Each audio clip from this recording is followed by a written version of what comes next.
উজ্জ্বল ও গণতান্ত্রিক ভবিষ্যতের অভিযাত্রায় বাংলাদেশের পাশে থাকার অঙ্গীকার করেছেন ঢাকায় আমেরিকার রাষ্ট্রদূত হিসেবে প্রেসিডেন্ট ট্রাম্প মনোনীত ব্রেন্ট ক্রিস্টেনসেন। বৃহস্পতিবার সেনেট ফরেন রিলেশনস কমিটিতে তার মনোনয়ন অনুমোদনের শুনানিতে এই অঙ্গীকার করেন তিনি। বাংলাদেশে আগামী বছরের শুরুর দিকে অনুষ্ঠেয় নির্বাচনকে কয়েক দশকের মধ্যে সবচেয়ে গুরুত্বপূর্ণ উল্লেখ করেন ক্রিস্টেনসেন। তিনি বলেন, তার নিয়োগ চূড়ান্ত হলে বাংলাদেশের বর্তমান অন্তর্বর্তী সরকার এবং নির্বাচিত পরবর্তী সরকারের সঙ্গে দৃঢ় সম্পর্ক গড়ে তুলবেন তিনি। ঢাকায় আমেরিকার রাষ্ট্রদূত হিসেবে প্রেসিডেন্ট ডোনাল্ড ট্রাম্প মনোনীত ব্রেন্ট ক্রিস্টেনসেন বৃহস্পতিবার সেনেট ফরেন রিলেশনস কমিটির মনোনয়ন অনুমোদনের শুনানিতে অংশ নেন।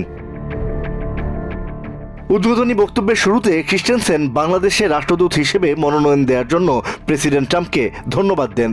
তার প্রতি আস্থা রাখার জন্য প্রেসিডেন্ট ট্রাম্পের পাশাপাশি স্টেট সেক্রেটারি মার্কো রুবিওর প্রতিও কৃতজ্ঞতা প্রকাশ করেন। ঢাকায় পরবর্তী রাষ্ট্রদূত হিসেবে নিয়োগ চূড়ান্ত হলে বাংলাদেশের সঙ্গে আমেরিকার বৈদেশিক নীতি ও স্বার্থ এগিয়ে নেওয়ার জন্য তিনি উন্মুখ বলে উল্লেখ করেন। অতীতে বাংলাদেশে নিজের দায়িত্ব পালনের কথা উল্লেখ করে ক্রিস্টেনসেন বলেন, বড় প্রতিবেশীদের কারণে বিশ্বের 8ম জনবহুল রাষ্ট্র বাংলাদেশ প্রায়ই প্রাপ্য মনোযোগ পায় না। কূটনীতিক হিসেবে বাংলাদেশ বিষয়ে তার 2 দশকেরও বেশি সময়ের অভিজ্ঞতার কথা জানিয়ে তিনি দাবি করেন, বাংলাদেশের গুরুত্ব এবং দেশটিতে আমেরিকার স্বার্থ ভালো বোঝেন তিনি। 2024 সালের অগাস্টে শিক্ষার্থীদের নেতৃত্বে সংঘটিত অভ্যুত্থানে আওয়ামী লীগ সরকারের পতনের কথা তুলে ধরেন তিনি। বলেন, বাংলাদেশ এখন একটি সন্ধিক্ষণে দাঁড়িয়ে আছে। আগামী বছরের শুরুর দিকে বাংলাদেশে হতে যাওয়া নির্বাচন কয়েক দশকের মধ্যে সবচেয়ে গুরুত্বপূর্ণ বলেও উল্লেখ করেন ক্রিস্টেনসেন।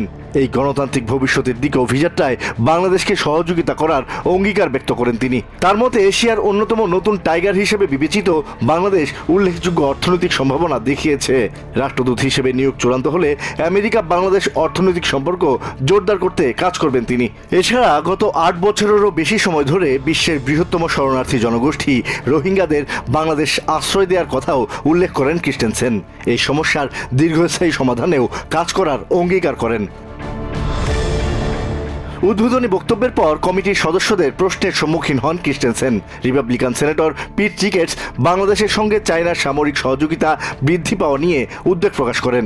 চায়নার নির্মিত বাংলাদেশের প্রথম সাবমেরিন ঘাঁটি এবং চাইনিজ জে-10 যুদ্ধবিমান কেনার বিষয়ে অন্তর্বর্তী সরকারের অনুমোদনের পরিকল্পনার কথা উল্লেখ করে রিকেটস প্রশ্ন রাখেন, সাউথ এশিয়ায় চায়নার সামরিক সরঞ্জাম বিক্রির ক্ষেত্রে রাষ্ট্রদূত হিসেবে কি পদক্ষেপ নেবেন তিনি। ক্রিস্টেনসেন বলেন, বাংলাদেশের মতো দেশের জন্য সাশ্রয়ী হতে পারে মিত্র দেশগুলোর তৈরি এমন কিছু সামরিক সরঞ্জাম তুলে ধরবেন।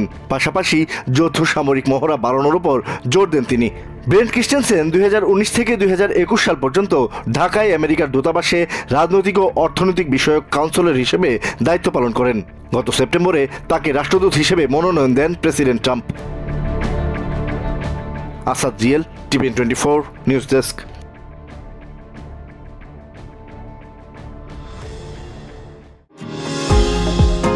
নিউ ইয়র্ক থেকে সম্প্রচারিত টিভিএন 24 টেলিভিশন বিশ্বজুড়ে বাঙালির কণ্ঠস্বর।